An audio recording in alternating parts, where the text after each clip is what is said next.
So it's like the decisions you make affect your character. You don't get away with anything, and that's a heavy responsibility there.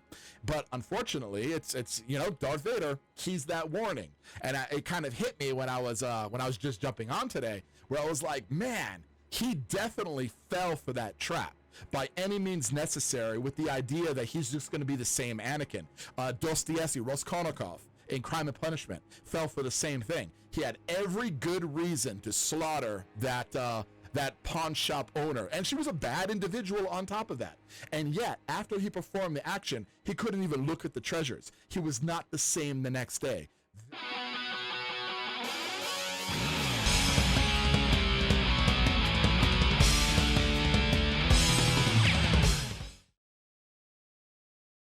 Hello everyone, and welcome to episode 2 of HD Philosophy Plays Elden Ring Shadow of the Erd Tree, featuring the one and only Darth Vader, the Dark Lord of the Sith himself, who we are going to use and wield as we try to complete the DLC. Now, something that's on my mind today, before we jump in, is the virtue of Darth Vader's character. So, specifically, I'm talking about during when he changes, when Anakin Skywalker changes into Darth Vader.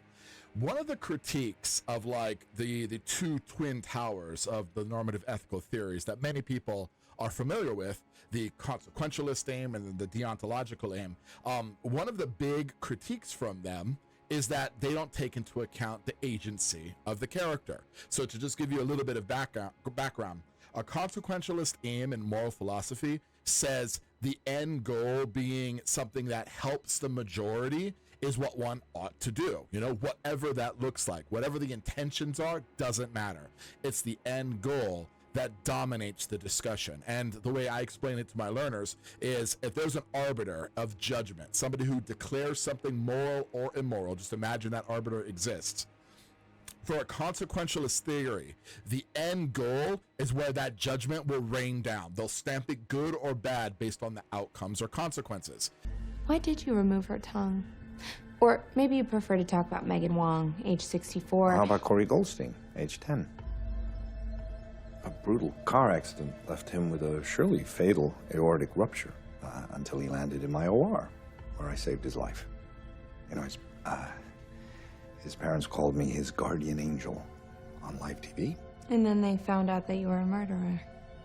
What consoles me in the darkest of nights is that as a doctor, I saved thousands of lives. So if we're judging the moral worth of a person based on the mark they leave on the world, mine is a net positive. I mean, by a lot. The other side is the deontological side, which is duty-based. Now, Kant is the one who kind of developed the ultimate deontological-based ethic. That's why it's often used synonymously with Kantianism. But one could imagine a deontological ethic outside of him, where the focus is on the duty itself. But here's the issue with just the duty. Darth Vader had a duty to his wife. I won't let this one become real. Right? He had a duty to protect his wife as a loving husband. And it was almost like whatever means he could achieve that duty would have been on the table, but not for deontology, not for Kantianism. You know, Kant was very specific. It's duty to the goodwill. Well, what is the goodwill? The goodwill is what would rationally be considered a focus towards the categorical imperative. The categorical imperative is what he believed were the rules that naturally follow from a rational being who is taking on their maturity in this very enlightenment way and disregarding the heteronomy or the outside influences that can poison somebody's character. One of the ways I like to describe it is like, imagine somebody chiseling a stone or chiseling a rock to get to the pure form of the sculpture itself. They have to chisel away all this other stuff. All that other stuff is very much like the the Platonic kind of philosophical soul, one who moves from reason, not affected by outside sources. Because the outside sources are much more Newtonian, in that if I start to rely on my senses of pleasure or my feelings of hate or things like that, well, those are outside influences affecting me. I might as well be a Newtonian mechanistic creature like all the other animals, but we're not. We're functioning creatures of reason. And so my reason is the only faculty that allows me to make a free decision, because I'm only free when I'm moving from reason. And so the categorical imperative are the natural categorical rules that follow from that essential definition of being a human being, right? So, but these are the two right here. One of the biggest critiques is it doesn't take the agent into account, which is where Aristotelian virtue ethics come in. I watched a podcast, PBD podcast, where one of the individuals was trying to give advice to a bunch of young people, and I promise this will make sense when I get to it. And he said, at this young age, you folks should be as selfish as possible. Just focus on you. Go get that money. Go grind and become successful, etc., etc. Focus on yourself. And there was another individual on the other side who was like, that's the dumbest thing I ever heard. Like, what do you think? These people are just going to be selfish and focus on themselves for 5, 10, 15 years, and then all of a sudden, like, turn it off? Like, they'll be able to just turn it off? And it's like, it's so indicative of the way people think nowadays. And it was also the failing of Darth Vader. Darth Vader wanted to save Padme by any means necessary. But what he didn't understand is some of the means that he would need to take would change him fundamentally into somebody she could no longer love. You know? There's this idea, and it's a very Sith-like idea, that I can make these decisions here, and they won't affect the rest of my life. I could be addicted to porn, or I can do all of this stuff just on the side, and it won't affect my life. Yeah, right. You know? Aristotle knew this, Plato knew this, Socrates arguably argued the same thing, you know? It's like, no, the decisions you make affect your being. They affect you, and they affect all the decisions that you make throughout your life. You as a being are a person of custom and habit. So the habits that you perform end up defining your character. They become a part of you. You can't just try to be virtuous or claim that you're virtuous and then like go clubbing and abuse things on the side. It will be part of your fundamental character. The idea that it won't is this atomistic individualism where you can just freely express things and then just be a good person on the side. That's not the way it works, you know? Aristotle declares specifically that that's not the way it works. And the reason it's called virtue ethics is because we have a prescription on certain things that incline you to be the best individual you can be. And those are the virtues, which are a mean between two extremes, the excess and the deficiency. So it's like the decisions you make affect your character. You don't get away with anything, and that's a heavy responsibility there. But unfortunately, it's you know, Darth Vader, he's that warning. And it kind of hit me when I was just jumping on today, where I was like, man, he definitely fell for that trap by any means necessary, with the idea that he's just going to be the same Anakin. Dostoevsky, Raskolnikov, in Crime and Punishment, fell for the same thing. He had every good reason to slaughter that pawn shop owner, and she was a bad individual on top of that. And yet, after he performed the action, he couldn't even look at the treasures. He was not the same the next day. That act stepped over a line, you know? And for those who want to learn more about this, go into my video that talks about why to be moral, the practical argument for morality. It goes over this with the Smile movie as well. But to just wrap this up, we understand this theme. Again, it's in Crime and Punishment. It's also in Edgar Allan Poe, where it's like a chance encounter with some police officers drives this person mad with guilt because he thinks these police officers know that he buried his best friend underneath them. And so everything they say is wrapped up in this oculus of blame, you know? Can you imagine somebody living with like that? That must be hell right there.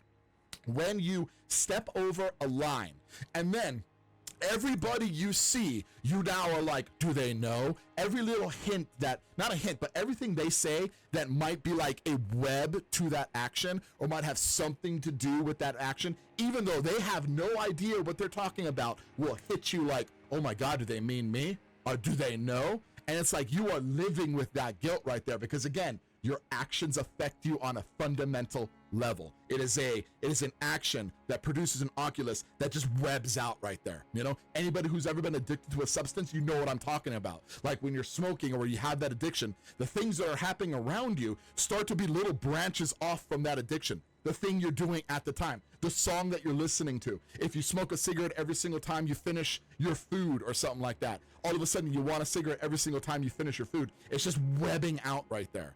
Your decisions form your behavior, and who you are is not based on some like inner idea, but is formed from your custom and your habits. You don't get away with anything. And so that's the warning from Vader right there, right? You don't get away with anything. All right, Dark Lord, where are we headed now? You know, when I made that jump, let's see, I made that jump, and then I ended up in this, I ended up in this dragon area, right? Let's see if we can fight that dragon.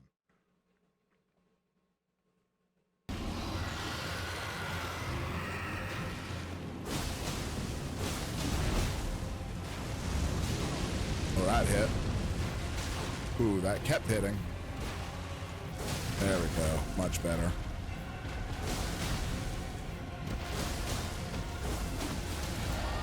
Oh.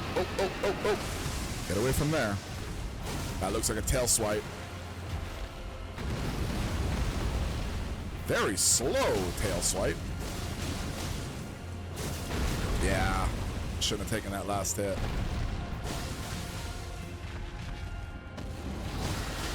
Navigate the terrain, everyone. It's frustrating. Yeah, because this is where he wants to stay. We'll just have to deal with it.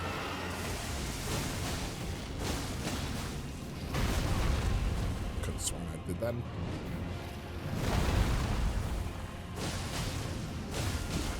Moved him off with a rock. Ah, terrible, terrible attack.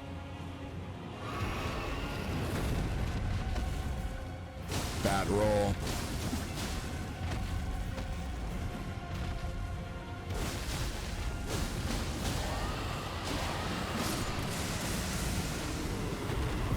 There we go. Figured I had enough time right there. All right. Another dragon heart. Might as well go get my blessing.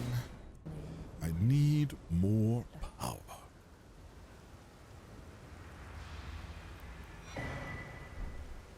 Yeah, Palpatine never got the ancient dragon's blessing. Another one.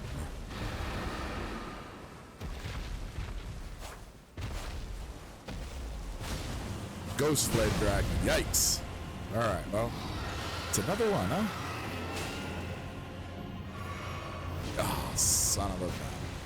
No, I rolled the wrong way, too.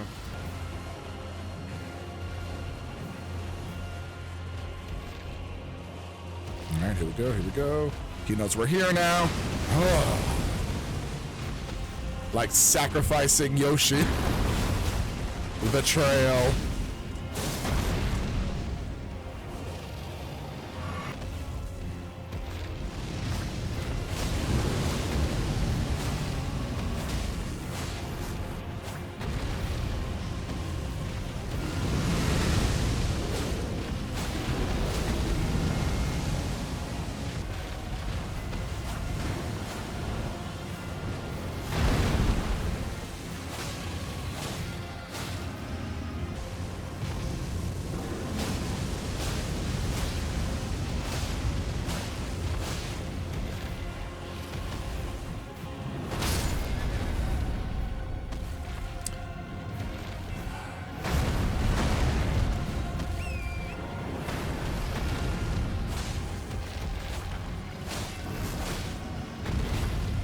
Like, no.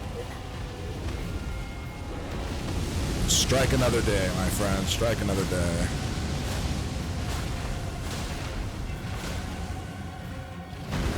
Top it off just in case. Woo! Was able to focus on that. Good Lord. guy travels all over them.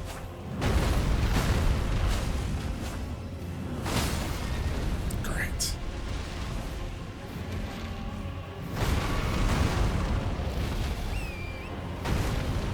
Okay.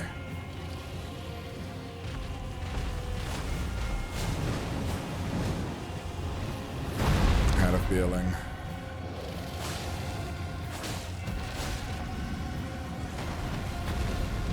I'll take that.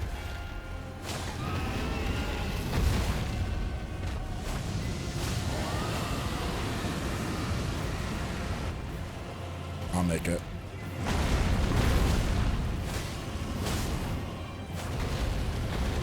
Not this time.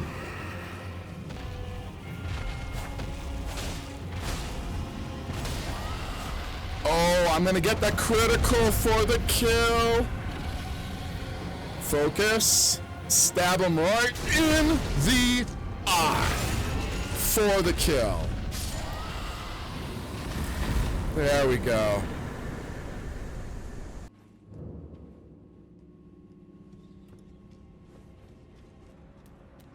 Wow, that long, long hit. Why wasn't this continuing? Oh, because it's just over there? And here's another one here.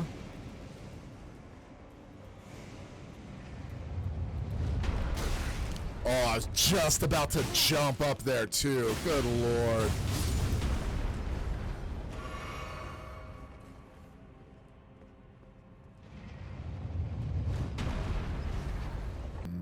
I got two guys and a big guy. Got one to come over. Let's see what you do already.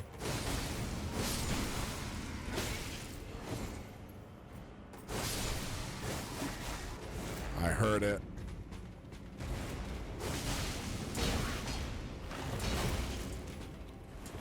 Oh boy, I hate when that happens. Keep a straight line because we know that bridge is over here.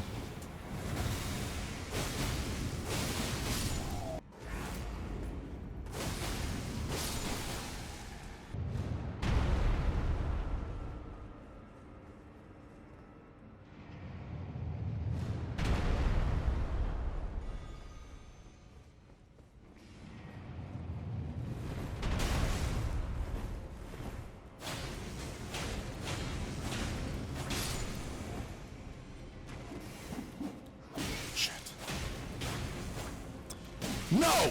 No! Oh, good Lord. I've got like no life and I'm just running through this place.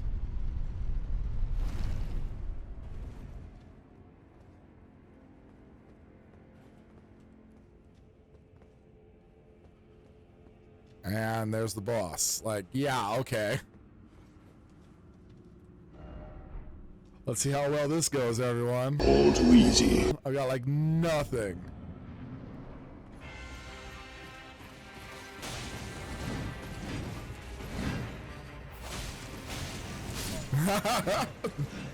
I got a couple hits in, everyone. Oh, it's a grab. Okay. Probably dead. Yep, dead. So what's interesting is his life just go right back to full? Yes, it did. He makes like a play move when he's about to attack. And yeah, that's when we need to hit him. Wow.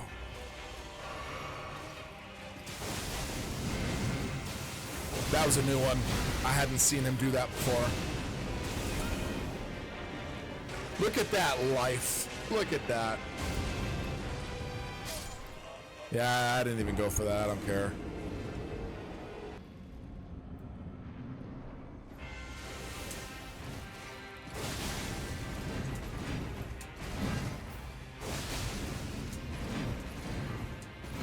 Gotta let the stamina come back.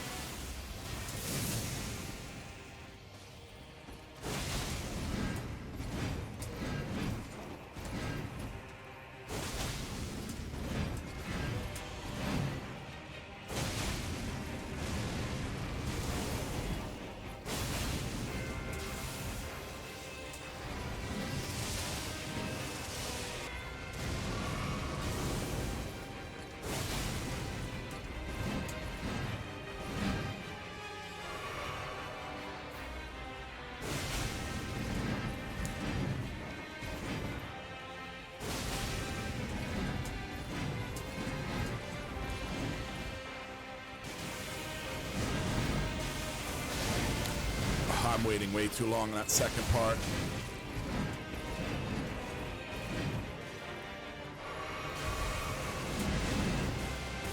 Oh my god, I'm waiting way too long. Okay, okay, get it back, get it back, get it back. Wow.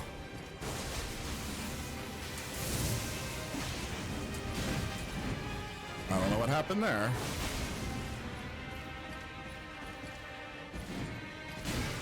Whoa.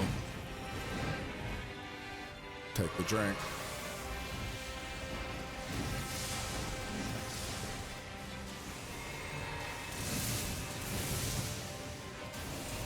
Saw that. I saw you try to do that to me.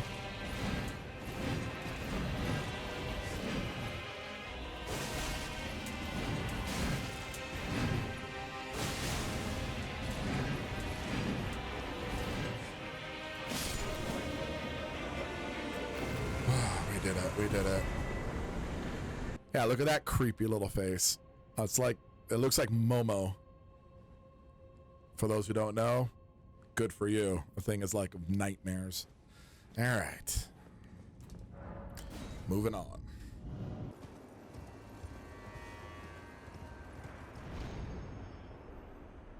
Wow.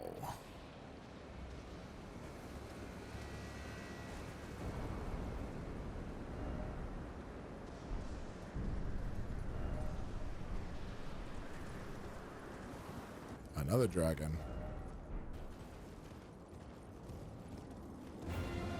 Ancient dragon, Senesax. What? This is the main guy. Okay.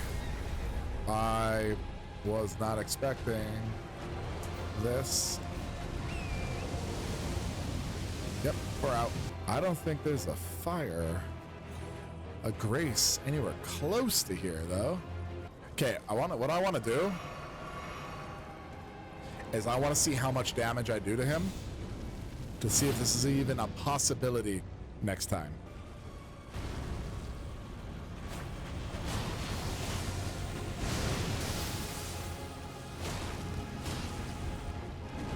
It's possible. It's possible.